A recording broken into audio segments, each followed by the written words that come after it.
Hello students, RPSC first grade का syllabus जारी कर दिया गया है।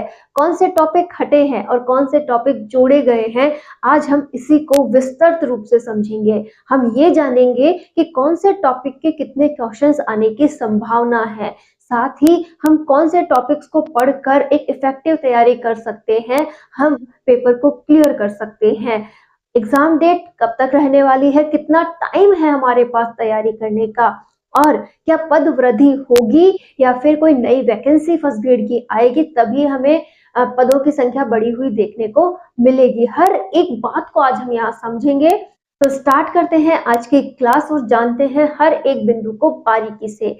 अब जब आप फर्स्ट ग्रेड की तैयारी कर रहे हैं तो पहले भी आपके पास फर्स्ट ग्रेड का सिलेबस था, उस सिलेबस की आपने पहले भी एनालिसिस कर रखी है।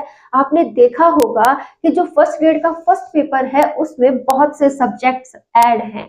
बस किया क्या गया है कि सभी सब्जेक्ट सेम रखे गए हैं, बस एक नया सब्जेक्ट इसमें जोड़ दिया गया है जो कि है साइकोलॉजी। अब बात ये आती है कि जो बचे हुए सब्जेक्ट्स हैं क्या इनमें भी कोई परिवर्तन किया गया है, तो हम सभी पॉइंट्स को एक बार विस्तृत समझते हैं। हिस्ट्री जो पहला ही आपके सिलेबस का हिस्सा है, इसमें कोई भी चेंजेस नहीं किए गए हैं। जितने टॉपिक पहले से हिस्ट्री में थे अभी भी वही टॉपिक आपको पढ़ने हैं। आपने अगर हिस्ट्री वगैरह के लिए कोई बुक्स खरीद रखी है तो वो बिल्कुल सटीक रहेगी, आप उससे तैयारी कर सकते हैं, उसे बदलने की जरूरत नहीं है। इसी के साथ math, reasoning, Hindi, English, current affairs, politics, geography, science, इन सभी में भी कोई भी टॉपिक चेंज नहीं किया गया है। सारा सिलेबस एज इट इज है।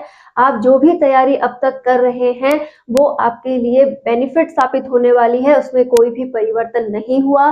साथ ही जो भी बुक्स आपने इनके लिए परचेज कर रखी है वो बुक ही आपको अब भी पढ़नी है, क्योंकि टॉपिक सेम टू सेम ही रखे गए हैं। कहने का अर्थ है जो भी फर्स्ट ग्रेड की सामग्री आपके पास है आपको उसी से तैयारी करनी है, क्योंकि कोई भी टॉपिक चेंज नहीं हुआ है। मात्र एक चेंज हुआ है, वो ये है कि इसमें साइकोलॉजी को जोड़ा गया है। साइकोलॉजी जो पहले हमारे सेकंड पेपर में हुआ करता था, जो सब्जेक्ट होता था सेकंड पेपर में, उसके 120 क्वेश्चन आते थे और 30 क्वेश्चन इसमें साइकोलॉजी के दिए जाते थे। कुछ ऐसा ही पैटर्न सेकंड पेपर का हुआ करता था। तो अब जो साइकोलॉजी यहाँ सेकंड पेपर में हुआ करती थी, जिसकी 4 यूनिट होती थी, ठीक है, जिसकी हमें 4 यूनिट देखने को मिलती थी, अब क्या कर दिया गया है कि जो 4 यूनिट साइकोलॉजी की वहां हुआ करती थी उसमें से 3 यूनिट तो अभी भी कहाँ है, सेकंड पेपर में है, कि 3 यूनिट तो आपको सेकंड पेपर में ही पढ़नी है। बस एक यूनिट को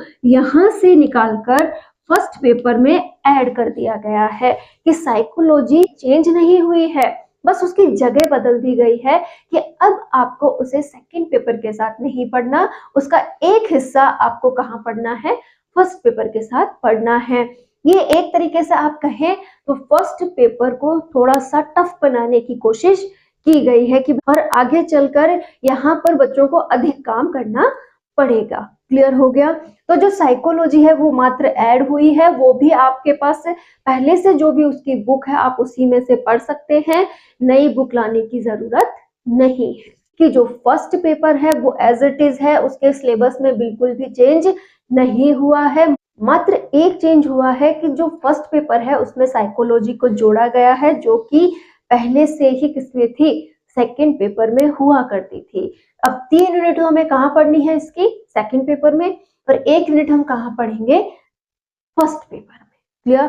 अब बात यहाँ आ जाती है कि चलो जोड़ तो दिया गया, 75 क्वेश्चन आते हैं, तो इसके कितने क्वेश्चन आ जाएंगे, कैसे हम इसको पढ़े ताकि हमें पता रहे कि हाँ चलो इसके इतने क्वेश्चन बन रहे हैं, हम इसकी तैयारी करते हैं। तो पहले हम इस साइकोलॉजी के कौन से पॉइंट्स इसमें डाले गए हैं वो समझ लेते हैं। शैक्षिक मनोविज्ञान की अवधारणा और दायरा व कार्य, तो जो साइकोलॉजी ऐड हुआ है, जो यूनिट ऐड हुई है, उसके ये टॉपिक्स जो हैं वो फर्स्ट पेपर में डाले गए हैं। पहला ही टॉपिक है शैक्षिक मनोविज्ञान की अवधारणा व दायरे व कार्य। तो जो साइकोलॉजी है उसकी अवधारणा क्या है, उसके कार्य क्या है, उसका दायरा क्या है, ये हमें यहाँ पर पढ़ना होगा। जैसा कि हमें पता है कि साइकोलॉजी जो होता है, यहाँ पर बच्चों को, टीचर को एक संबंध स्थापित करवाता है कि एक अध्यापक किस प्रकार से अपने विद्यार्थी को जाने, उसके साथ उसी के अनुसार ढलते हुए उसे पढ़ाए। तो साइकोलॉजी हमें पढ़ाने में बहुत हेल्प करता है। एक तरीके से हम कहें तो शिक्षा क्षेत्र का ये आधार ही है। तो साइकोलॉजी बिना आप कोई भी टीचिंग एग्जाम्स नहीं दे सकते। जैसा ही यहाँ दूसरा टॉपिक है, किशोर अवस्था में आपको शारीरिक, संज्ञानात्मक, सामाजिक, भावनात्मक, नैतिक, विकासात्मक विशेषताएं को उजागर करना है, उनको विकसित करना है और उनके साथ ही अधिगम पर उनका जो प्रभाव है उसे सॉल्व करते हुए उसे पूरी तरह से एक शिक्षक पूरी तरह से एक शिक्षित नागरिक तैयार करना है। तो यहाँ पर यही इसका सिलेबस का टॉपिक जोड़ा गया है। नेक्स्ट हमारा आता है सीखने के व्यवहारिक, संज्ञानात्मक, रचनात्मक सिद्धांत व वरिष्ठ माध्यमिक छात्रों पर इसका प्रभाव। कि हमें सीखना मतलब अधिगम के व्यवहारिक, संज्ञानात्मक और रचनात्मक सिद्धांत हमें पढ़ने हैं। साथ ही वरिष्ठ जो माध्यमिक छात्र है उस पर इन सिद्धांतों का किस प्रकार से प्रभाव पड़ रहा है वो हमें जानना है। मानसिक स्वास्थ्य किशोर अवस्था में बहुत प्रभावित होता है। बच्चे अनगिनत ख्यालों में खोए रहते हैं, अनगिनत उधड़-बुन उनके माइंड में चलती है। हमें उसे पढ़ना है, उन्हें किस प्रकार का मानसिक स्तर है उसे जानना है, समायोजन को जानना है। समायोजन का टॉपिक एक अलग से टॉपिक होता है, इसे आप पूरी तरह से समझिए, इसकी अवधारणा क्या है, इसके अंग क्या है, इस टॉपिक को हमें अलग से पढ़ना होता है। साथ ही भावनात्मक बुद्धिमत्ता यानी कि संवेगात्मक बुद्धि यहाँ पर हमें पढ़नी है और इस संवेगात्मक बुद्धि का अधिगम पर क्या प्रभाव होता है, किस तरीके से हम अधिगम को प्रभावी बना सकते हैं, ये हमें पढ़ना है। अब इन टॉपिक को देखते हुए कई बार ऐसे बुक्स हम ले आते हैं कि हमें समझ ही नहीं आता कि कौन सा टॉपिक किस पॉइंट से जुड़ा है। जैसे बाल विकास लिखा होता है, हम सोचते हैं बाल विकास तो हमारे सिलेबस में कहीं नाम ही नहीं आया, हम कहाँ से पढ़ें। तो ये जो किशोर अवस्था वाला टॉपिक है ये आपको बाल विकास में पढ़ना है। शैक्षिक मनोविज्ञान के नाम से पहला ही चैप्टर दिया हुआ होगा, उसके अवधारणा, कार्य वगैरह उसमें मिल जाएंगे। दूसरा बाल विकास का हो जाएगा, तीसरा अधिगम वाला हो जाएगा।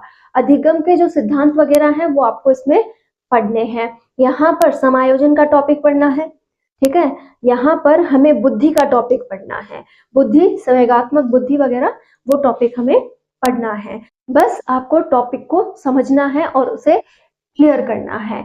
अब बात ये आती है कि एग्जाम कब तक हो जाएगी। तो एग्जाम के लिए आप मान के चलें कि जुलाई से पहले, जून से पहले एग्जाम नहीं होने वाली है। ये जो 6 महीने है ना, इसे हमें तैयार करना है। जैसा कि हमारा टारगेट पहले ही ऑलरेडी चल रहा है कि अगर हम एक बार मार्च तक सिलेबस कंप्लीट कर लेते हैं तो उसके बाद हम अच्छे से रिवीजन करते हुए एग्जाम क्लियर कर सकते हैं। तीनों बातों को प्रायोरिटी देनी है, सिलेबस कंप्लीट हो जाए, हमारा रिवीजन हो जाए और प्रैक्टिस हो जाए। तो इन तीनों बातों को अगर हम ध्यान में रखें, हमारे सिलेबस को ध्यान में रखें तो हम बहुत अच्छी तैयारी कर सकते हैं। साथ ही पोस्ट बढ़ने की बात, तो जो पोस्ट है अभी तो ऐसी कोई चर्चा हो नहीं रही है कि बढ़ेगी या कुछ होगा। अगर बढ़ती है तो भी ठीक है और अलग से कोई वैकेंसी आकर नई एग्जाम होती है तो भी ठीक है। हमें हमारी तैयारी पर फोकस करना है, हमें हमारी तैयारी पर फोकस करना है। उसके लिए अभी से आपको तैयार रहना है। आगे क्या होगा वो बात की बात है, बस आपको फोकस करना है तैयारी पर कि जितनी अच्छी हो सके अपनी तैयारी आप शानदार करें।